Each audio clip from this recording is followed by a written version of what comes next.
Ang init. Pabili, pabili. Ano yun?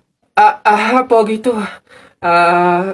Yung pabili po ako ng biskwit po. Arte. Ano pa? Tsaka po nung ano po, yung drinks po na yun po. Ayun po, isa lang po. Arte, hindi naman maganda. La la la. Hala! Ay, Bubay, anong ginagawa mo? Hoy, Bubay, masama kaya yung ginagawa mo. Bawal daw yan, pamahiin daw yan eh. Hindi daw pwede magpatay-patayan kasi baka daw magkatotoo. Tumigil ka nga dyan, Jepoy! Ang ingay-ingay mo eh. Paano hindi ako magpapatay-patayan? Eh, may zombie, Jepoy, oh, ayun oh!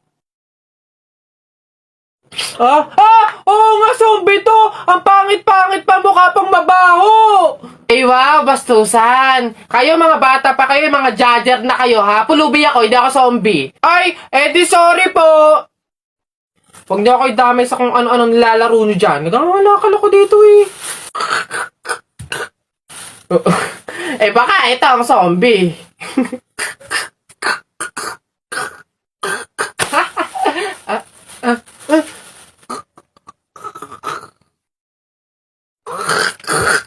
Ayun, alin. Mare! Mare! Mare! Ano ba yan? Gabing-gabi na? Sino ba yung nasigaw na yan? Oh, Mare! Ano ba yan? Mare! Ha? Ano? May good news ako. Ano nga yun, Mare? Bilisan mo, may niluluto ako. Ano ba yun, Mare? Hindi ba na makagets to? Ito na nga, magbabayad na ako ng utang ko. Huh?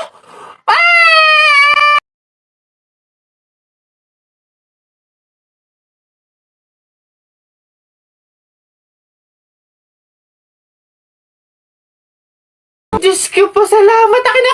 Ay, ito na nga. Ito naman si Mare. Masyado naman akala mo naman hindi. Ito na, oh. Woo! Ay, Mare, teka lang. Bakit? Di ba pamahiin? Bawal daw mag-abot ng pera tuwing gabi, mamalasin daw. Ay, oo nga pala. Nakalimutan ko. Paano, Mare? Bukas ko na bayaran. Otot mo, hindi pwede. Baka after 2 years mo bago ulit maibigay yung utang mo. Paano nga, Mare? May pamahiin. Di ba bawal iabot? Oh. Di, ibato ko na lang. Aray ka! O yan na mga biwa. Ging. Sapa. Yan. Oy, last one. Ganto tayo. Yan. Yung ganda. Bigyan mo sa akin, ha? Guys, may kwento ko sa inyo. Minsan lang ako magkwento dito sa TikTok, kaya makinig na kayo. Ano to, kabobohan moment, kahapon. Tinry kong umorder sa isang milk tea store sa isang mall. Maganda yung milk tea store na yun. Talagang Instagrammable. Ang cute talaga, ganon. Pero bago ko umorder kasi sa mga ganong, milk tea store, kinakabahan talaga ako kasi alam mo yun, parang hindi naman ako sanay sa mga ganung mga lugar magaganda, tapos parang mga pang rich kid pa yung mga nabili doon. Alam mo yun, parang ang mahal-mahal talaga niya. Ngayon, buti na lang may menu na doon sa labas. Tapos chinek ko, sabi ko ay, may budget ako, kaya ko itong bilhin lahat. Gumanon ako. Sabi ko, di nagkaroon ako ng confidence na talagang order ako dito. Ganon.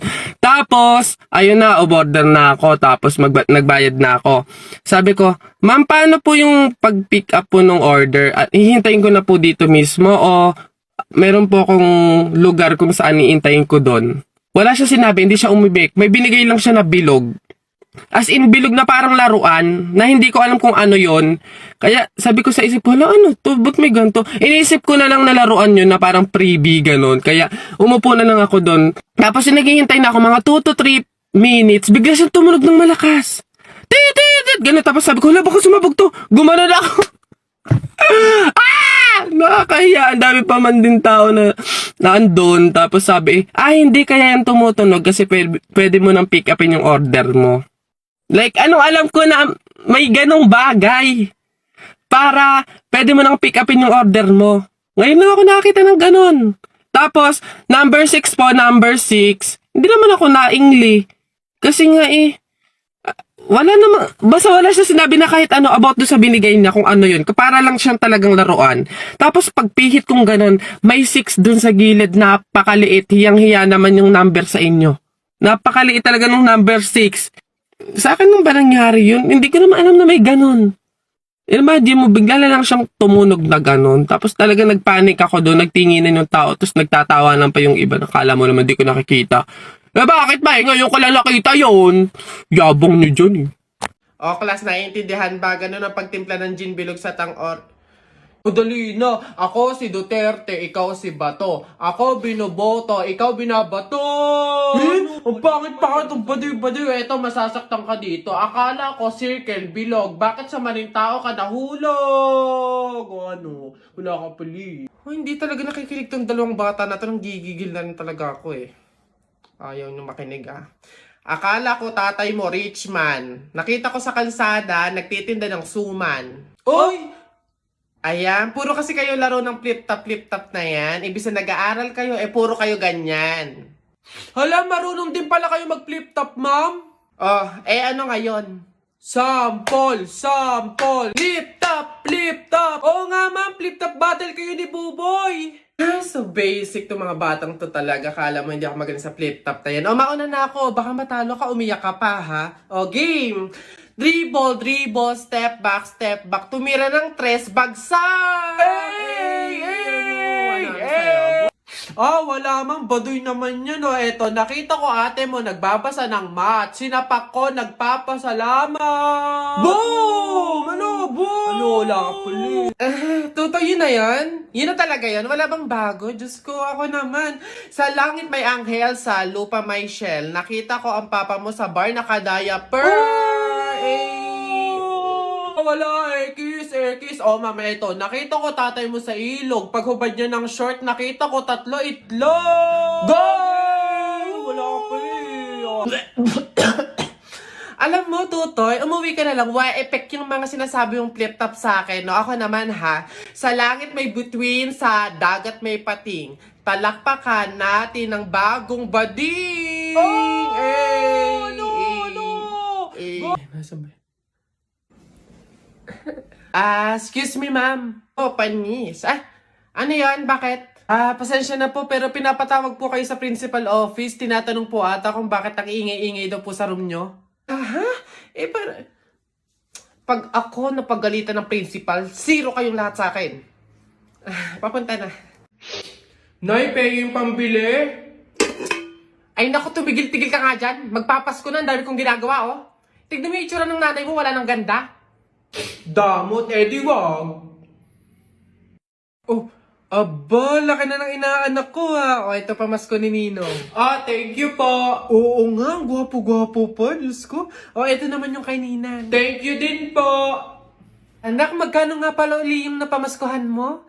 Dali, akin na muna. Tatago muna ni nanay para safe, para hindi mawala, ganon. Akin na muna, dali. Sige na nga, balik mo din ha.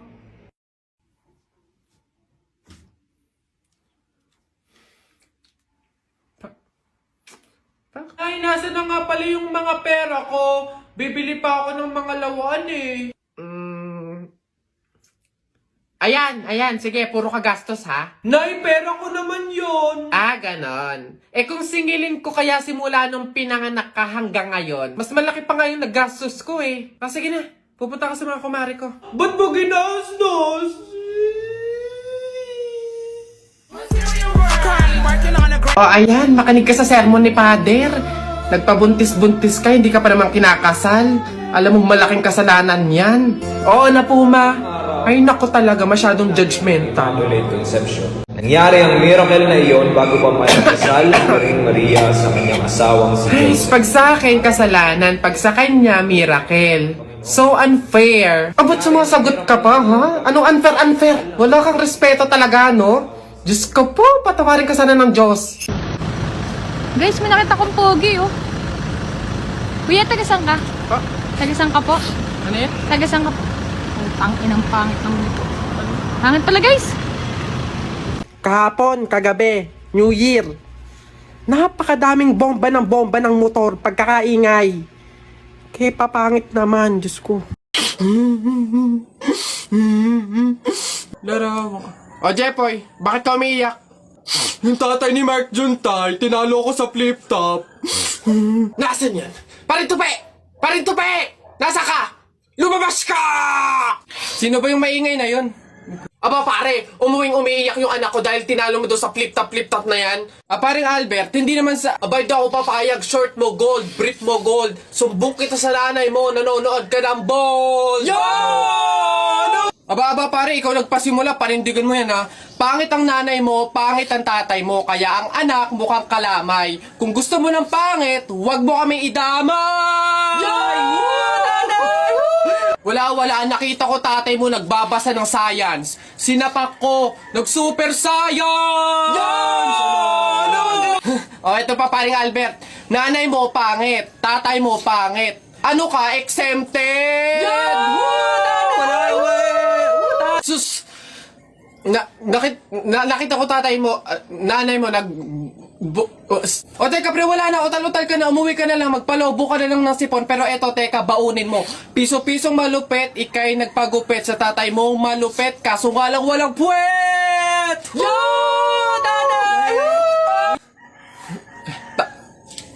May araw ka din sa akin, paring Kaloy, sasabi ko sa'yo.